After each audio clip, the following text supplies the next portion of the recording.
النظافه والجو العائلي والخدمه الممتازه، زائد فين يلعبوا الوليدات الصغار. مطعم بالدار البيضاء تقريبا فيه شي حوايج ما غتلقاها في حتى بلاصه من غير هذا المطعم، من ناحيه المذاق والجوده والثمن. هذه غتكون سلسله مطاعم مجهوله اللي غادي نجربوا فيها اكثر حاجه المطعم كيتميز بها. الا زوينه غادي نقول لكم فين كاين، والا ما كانت زوينه غادي ندير بحال ما جربتهاش. وهذا هو الجزء الرابع. المطعم ديال اليوم جامع بين اغلب المطاعم العالميه، الفرنسيه، الايطاليه، وبطبيعه الحال المغربيه. زائد كيقدم اطباق بالامضاء ديال المطعم اللي كانوا بجوده عاليه وكميه كبيره بثمن جد مناسب. دير ديك جيم الزوينه ديالك وبارطاجي الفيديو باش يستافد اكثر عدد من الناس، وخصوصا العائلات. ما نطولش عليكم ونمشيو نجربوا اول حاجه، واللي كانت سالاد الطافيلا، واللي في لاباز ديالها كاين الخس والذره، مطيشه سوريز والكالامار والكروفيت، التفاح والبنان والاناناس والزبيب والقرقاع، وقطع الفرماج حمر والموتزاريلا والداند فيمي والنوغيت. السالاد كانت عامره وكبيره بزاف، اللهم بارك. الشكل جميل والمذاق اللي ما كيتقاومش، صحيه وكتجمع ما بين الفيتامين والبروتين وحتى الفوسفور. الثمن ديالها هو 59 درهم، وغادي نعطيها في التقييم 10 على 10 حيت كتجمع ما بين المذاق والكميه والثمن.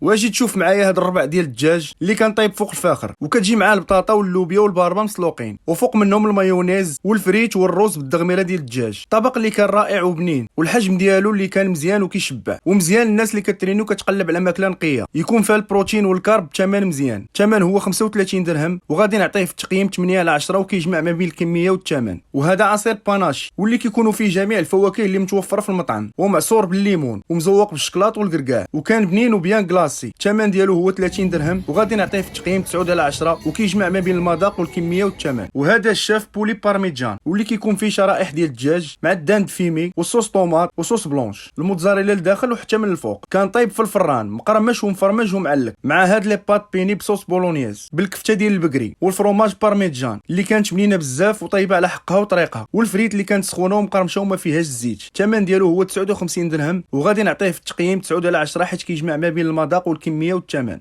واجي الشاف وشوف معايا هاد البيتزا العملاقه اللي كان سميتها الطافيلا، لاباط نابوليتان اللي كانت بنينه وهشيشه وصوص طوماط والموتزاريلا وقطع الدجاج وكفته البقري والداند فيمي والكالامار، زائد الكروفيت والبيبروني والطون. من غير الحجم اللي كان كبير، المذاق حتى هو كان واعر وبنين بزاف، يقدروا ياكلوا فيها 3 ديال الناس. الثمن ديالها هو 69 درهم، وغادي نعطيها في التقييم 10 على 10 حيت كتجمع ما بين الكميه والمذاق والثمن. واخر حاجه بقات عندنا هي التيراميسو بالاوريو اللي كانت بنينه وبيان كلاسي ومختلفه بزاف، والثمن ديالها هو 30 درهم، وغادي نعطيها في التقييم 8 على 10.